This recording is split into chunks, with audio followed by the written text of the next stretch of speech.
Oh my gosh. Okay, so from House of Gucci, we have the Oscar-nominated makeup and hair team, Frederic Aspiras and Goran Lundstrom.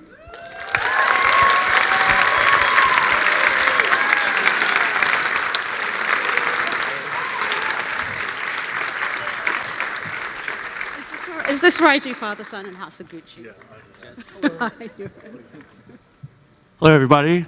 Hello. Hello. Good evening. Oh my gosh. What a clip. How are you doing? Oh, great. I've been up since 6, and here we are. It's been a long day. No, I mean, this is awesome to be here. I'm just so honored to be a part of this, the Artisan, and thank you so much for having us. Thank you both for being here. Now, Frederic, you are Lady Gaga's personal hairstylist. How'd you know? I don't know. I mean... You guys tell.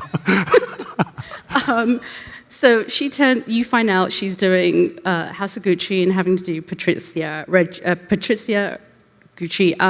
Talk about the conversation she had with you in transforming her. Oh, okay. Well, she started the whole process of in her own research and being part of the home method 9 months before the movie even started filming. For her, it was super important to stay as authentic as possible in regards to when I was developing all the hairstyles to an Italian woman.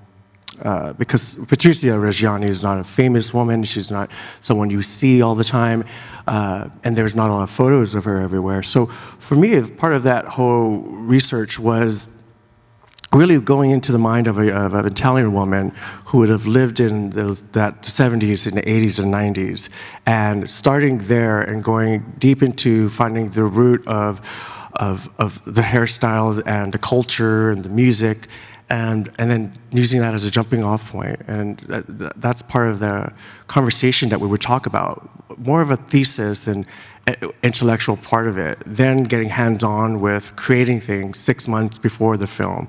So for us, that type of preparation leads you to like what you saw on the screen a couple minutes ago, because everything is so curated. It allows her to feel so natural for her. And for me, it's part of like her own identity, and it's part of something that's not going to hinder her performance. So it's comfortable when she gets on the camera. Yeah. Amazing. And you didn't have the luxury of having months. You had 3 weeks to transform. Don't laugh. That's evil. You had 3 weeks. I don't know if 2 weeks and 54 looks and wigs would be easy to do, but you had a hard time. Yeah, that was tricky. Talk about transforming Jared into Paolo Gucci and making that look realistic, especially for drama. This is not a comedy. Yeah, I think the challenge for this makeup was that it's the only makeup of that kind in this film, and it's a drama. And a lot of times when we see prosthetics, it's in fantasy or science fiction or something like that, where you have a little bit more leeway with it not looking completely realistic. So I think the biggest challenge was, when I got the phone call about this, is actually how do I actually do a makeup on one actor in prosthetics so people don't feel that it's prosthetics, because that's going to take you out of the film. And I don't have a good answer how I do this. It's just like you just do what you know and go with what experiences you have and try to figure out the safest way to get there. But you never know how it's going to work until you actually get it done and finish the makeup. You don't really know what it's going to look like completely. How many pieces for Jared? I think we had 9 prosthetic pieces that we glued on every day and then painted the whole face.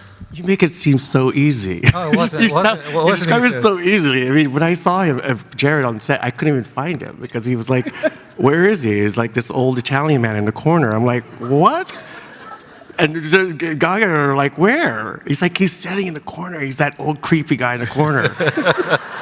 And it was so unbelievable because up close, it just looked like skin, and it was like weird. So when you saw he take 2 weeks, I was like, what? It's a crack. That's all they gave me. I mean, Frederic, you created 52 looks for Gaga in this movie. Talk about the 80s wig that we saw up there, because she didn't particularly like that the first time you offered it to her. She's sorry? She didn't like that look the first time you gave it. I mean, that's funny, because I like to talk like a perm, you know, like everyone knows the 80s, right? The perm. And for her, you know, she's younger, so trying to find, again, like if that scene, like first of all, director and the producer didn't even want 10 wigs. Or I had even more than that at a point. They wanted 2 for the whole film. I'm like, what? So, how am I going to do this? Like, you know, a bobby pin and hair? No. Some gray makeup on hair? No, I can't do that. So I was like, okay, I have to prove to them, and I have to prove to the directors, I have to prove to Gaga, because she's like, don't you touch me with that mop.